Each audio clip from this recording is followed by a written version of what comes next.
Hey, happy Friday. Yes, it's Friday. And as I've been, telling you all week, I'm here to talk about it's okay to fear. This is the fifth video in our series of It's Okay. And today we're going to talk about It's Okay to Fear. But to talk about It's Okay to Fear, let's talk about what fear is. And, fear is an emotion. Fear is an emotion that we get when there is a threat or danger, and it alerts us to shield ourselves, to protect ourselves. That's what fear is. It's when we feel the emotion of a threat or a pending danger, and it alerts us to shield ourselves from it. It could be something that's threatening our lives, our health, our status, our power, anything that we deem valuable, our family, our homes, our children. Fear comes. Um, it also, fear means to be afraid. Let's understand fear means to be afraid. But let's understand the difference between fear and afraid. Fear is the emotion we experience when we encounter threat. To be afraid is the feeling of fear. Fear is the emotion we encounter, and afraid is the feeling of the fear. You know what I'm saying? So it's a difference. Fear is the emotion, and being afraid is a response to that emotion.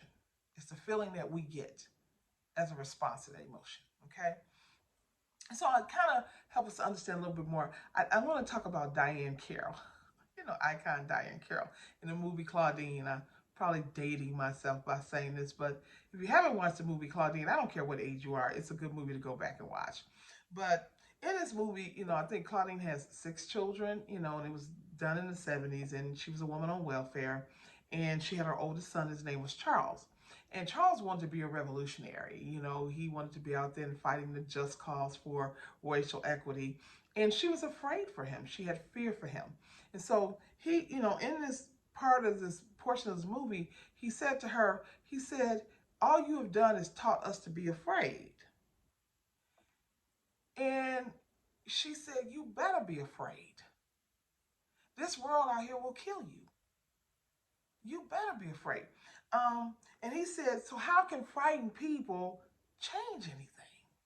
And her response was that I'm going to quote her. She said, that there ain't no other kind of people, Charles. I'm scared all the time, but I do my job. If you ain't scared, you don't have need for guts. She's like, there's no other kind of people. We all have fear. We all are afraid. And she was saying, it's a cruel world out here. Can I tell you, people that don't understand fear or act like they don't want to acknowledge fear, they run the risk of responding inappropriately, doing something that is just going to compound the situation and make it worse. Um, but for us who walk in the light of God and we love God, God gives us instructions on how we are to operate or to respond in our fear. He makes it very plain, just like Claudine made it plain for Charles. You better be afraid. This world will kill you. So let's look at what God is telling us how we should respond to fear. So let's go to Isaiah chapter 41, verses 9 through 10. It says, I took you from the ends of the earth, from its farthest corners I called you. I said, you are my servant. I have chosen you and have not rejected you. So do not fear, for I am with you. Do not be dismayed, for I am your God. I will strengthen you and help you. I will uphold you with my righteous right hand. So let's go there. So God said, listen, in your fear, remember, you belong to me. You belong to me. I chose you. I chose you when I decided to create man in my own image. I chose all humankind. I chose you in creation. He says, I will not reject you. I will not reject you. I'm your God. I won't reject you. And then I will strengthen you and I will help you. I will strengthen you and I will help you in your fear.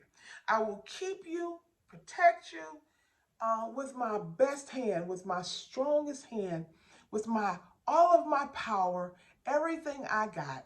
So do not fear. Do not fear. But what he was also saying, it's okay to fear. Does that make sense? Um, because fear is a human emotion, and that's why God gave us the word about what we're to do in response to it. You can't control what is innate in us to warn us of danger. That's something that God gave us for us to avoid being in dangerous situations, for us to avoid to being thrown or overtaken by something that is dangerous for us. So we need that feeling. That feeling is there as a warning for you. So it's okay to fear. But he's telling you what you need to do in response to those fears, knowing that I'm with you. Joshua 1 and 9. This is Joshua, book of Joshua, chapter 1 and 9. Have I not commanded you? Be strong and courageous. Do not be afraid. Do not be discouraged, for the Lord your God will be with you wherever you go. You know, we are commanded, and then especially for us who really walk in the Spirit and we know God, you really have to get this. And for those who don't, get this anyway. Get it. He was saying, be strong.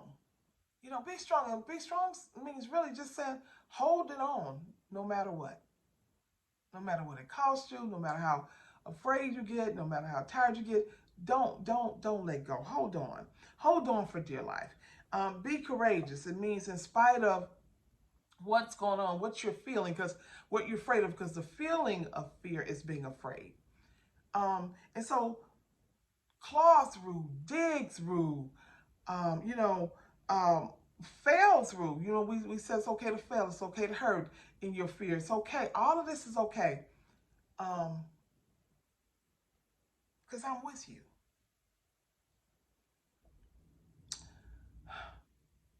Because God has promised us something in our fear. He's promised that he will be with us wherever we go with it. He promised us he will strengthen us and he will help us. God is asking us to press through our fear because the fear is there for a reason. And fear comes for us for different reasons too. What Claudine was saying, be afraid. But I want to tell you about another situation where, and it's another movie where they were talking about fear. And it's in a movie called Coach Carter. Coach Carter was a different response to fear.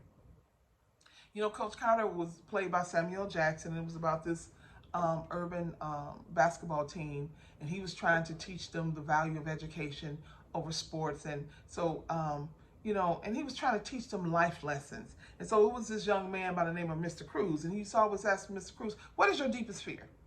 And Mr. Cruz would never have an answer. But then finally one day after Mr. Cruz had experienced the death and the loss of a family member so close to him, fear had overtaken him. And he was like, "I'll do whatever you want me to do to play this basketball game because I want to live." So he was able to give the answer, and then he gave the answer, and I'm pretty sure we may have heard this before. He said, "Our deepest fear is not that we are inadequate. Our deepest fear is that we are powerful beyond measure. It is our light, not our darkness, that most frightens us. Your playing small does not serve the world. There's nothing enlightened about shrinking so that other people won't feel insecure around you. We are all meant to shine as children do. It's not just in some of us, it's in everyone. And as we let our light shine, we unconsciously give another permission to do the same. As we are liberated from our own fear, our presence automatically liberates others." See, the feeling of fear here is to propel you to the next. It's to propel you to the next. He was saying, move past your fear. I know you have a fear of success, but don't let that stop you. Some of us have gifts, callings, and growth and areas that God is asking us to move into, but we have fear. We have feelings of being afraid, and God is saying, press past that. I'm with you. I'll help you. I'll strengthen you. Don't let your fear stop you. But it's okay to fear because fear serves a purpose too. Fear serves a purpose to help us understand when danger is around us. Either we're just going the other way. So we need that feeling of fear. It's a human alarm system. But also, fear comes on the other half, on the other side, to stop us from moving into the purpose for our lives, or to the greater for our lives, or to the bigger for our lives, and the lives of our children and our families, and so for the change in our lives. So it's okay to fear. Just know that you got to be like the children of Israel. You got to press on through. And or like David in Psalms 56:3. He says, when I'm afraid, I put my trust in the Lord. So when you're afraid, put your trust in the Lord. But remember, it's okay to fear. It is. It's either there to warn you of some danger that's up ahead, or some danger that's currently in your life, or it's there to warn you that you need to press on through to the greater, to the bigger, to the better. But know that whatever it is, God's got you. And whatever the situation is, if you follow God, He will strengthen you and He will help you through it. So remember, it's okay to fear. Much love, Keita.